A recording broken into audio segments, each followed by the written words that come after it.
Aquest llibre, he contat d'entrada, que és una versió castellana feta per mi d'un llibre que ja havia eixit abans, en Editorial Destino, de Barcelona.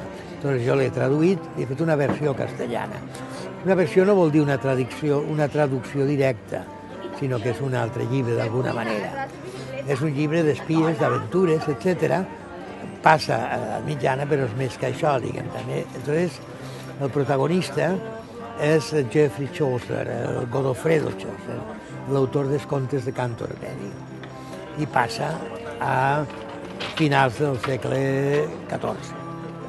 Però bueno, passen moltes històries internes que seria una miqueta llarg explicar-les.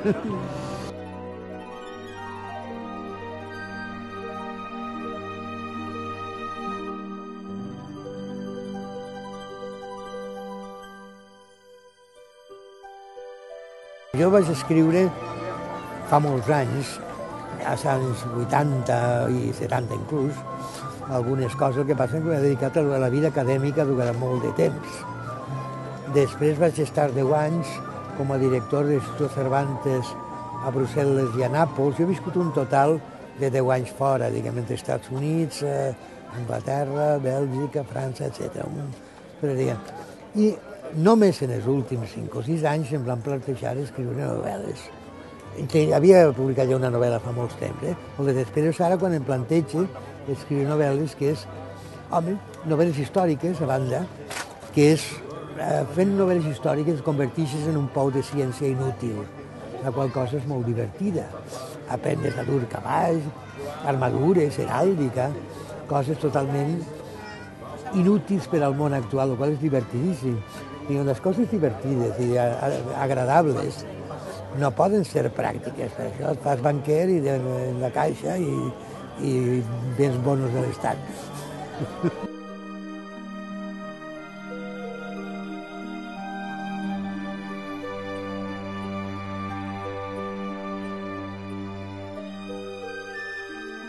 Home, el que passa quan et dediques a escriure rotllos d'estos, jo he fet moltes exposicions també sobre els nostres clàssics, Joan Martorell, etc. Acabes llegint d'un punt de vista purament professional i no tens el temps que tindria qualsevol persona normal, o sigui, diguem, el que no es dedicara a este mester de llegir per plaer de llegir, sinó que lliges més professionalment que una altra cosa. Home, com llibres que m'han impressionat al llarg de la vida han sigut molts, o sigui, potser aquest llibre sí que és d'autor, d'alguna manera, del Nom de la Rosa, d'Umberto Eco, però amb moltes més, durablement, a moltes més coses. Podeu llegir la Bíblia, que està molt bé. No sé, quan em pregunto això mai sé el que dir, o sigui, realment ja dic, perquè últimament les meves lectures, o sigui, a mi m'agrada molt, diguem, la novel·lística anglesa dels segles XVIII i XIX, Thackeray, els novel·lons, m'agrada Walter Scott, com una novel·la històrica. He dit que tinc una formació molt anglosaxona, jo he viscut un total de 5 o 6 anys a Anglosaxònia, vol dir entre Estats Units i Anglaterra. Jo vaig ser professor de la Universitat de Cambridge. I entonces, diguem, seria una llarguíssima anàlisi. Mira, ara està presentant un llibre que m'agrada molt, és Carme Riera, que està aquí, Fins al darrer blau. M'agrada molt perquè té un tema d'alguna manera semblant a este meu, que és Sant Cavalca.